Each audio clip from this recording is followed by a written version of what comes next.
I grew up in a pretty sheltered environment in an affluent town, and for the most part I had a nearly perfect childhood. I seemed pretty normal in terms of friends and having playdates and sleepovers with classmates. I did well in school, and physically I was extremely healthy. My parents enrolled me in all these different activities, as most parents in my town did, like having me do swim team, putting me in math team after recognizing my natural ability in math, and having me take piano lessons, and later also having me learn clarinet to play in the school band. I simply came to expect others to set things up for me and follow what they told me to do, which was normal for someone my age, but as I grew up, I never quite broke out of this mindset like most other people did, but more on that later. Okay, so what kind of personality did I have? Well, one thing was that I was very rigid in certain things. So for example, I'd be very, very uptight about getting enough sleep every night, and uptight about schedules in general. And if I got woken up early, and by early I mean like 9 a.m., on a day that I wanted to sleep in, I would get pretty angry. I was also an extremely picky eater. I hated seafood, chicken, tofu, mayonnaise, basically everything that wasn't beef, pork, cheese, or fruit.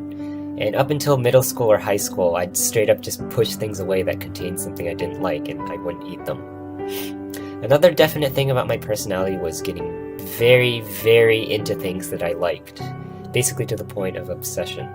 For example, there's this game called Super Monkey Ball that I'd play for hours upon hours every single day, basically, in middle school. And it wasn't just a normal, oh, let's play through the game kind of thing. I'd sit on the same 5-second level for 5-6+ hours at a time, repeating it over and over to try and get the highest score I could. In high school, I got obsessed with the Disney movie Frozen, and I watched it 23 times, wrote one of my college essays about it, wrote a 12-page essay for my English class regarding feminism in the film, and wrote 50+ pages about the symbols in the movie just as a self-project of mine. My obsessions also weren't limited to games or movies. I also sometimes had these with people too, and not even necessarily in a romantic way. So like in 7th grade, I'd become best friends with the guy who shared a lot of my classes, and we did everything together. We'd spend at least an hour or two every day on the phone with each other, sometimes doing work, sometimes chatting about random things, sometimes just having the phone line open while we did other work just to enjoy each other's presence. This mutual passion to be friends with each other eventually faded by high school, but this kind of short period of intense connection did happen a couple more times throughout the next few years. One last obsession I also had was maybe unexpectedly getting work done. I got into the habit of doing nothing but sitting in my room for hours to put 100% of my effort into thoroughly doing all my work to perfection. I would spend time on this to a degree unmatched by anyone else in my class, just sitting there in my room all those days and nights, and while on the surface that was definitely a good thing, it also made it so I rarely hung out with friends or went out on weekends in high school. It also wasn't just homework. For my clarinet lessons, I'd diligently practice every day no matter what. For swimming, I'd put in the extra mile every single day and work my ass off. This was all amazing, honestly, and in the moment I enjoyed the positive feedback I got, but I began to realize that by simply doing all these things without thinking every day, I didn't really know what I myself wanted. All my life I'd just been passively following what others had told me to do. My parents had me join swim team, math team, play clarinet from such a young age, and I did all these things for over 10 years, putting all my effort into just doing them without ever really stopping to think what I wanted to do.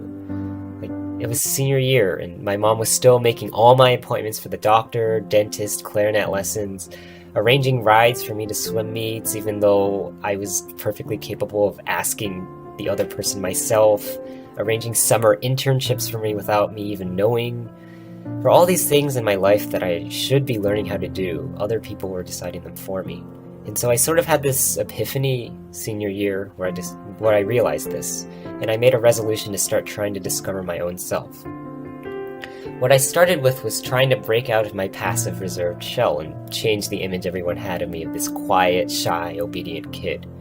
So one of the things I did was bake cookies and secretly drive around town to the houses of members of my swim team and stick the cookies inside the mailboxes along with a small note. And at first I didn't say anything, so I got to see everyone freaking out about these mysterious cookies, but eventually I did reveal myself, and people were surprised and taken away that I did something like that. And that felt really, really amazing. But I didn't want to stop there.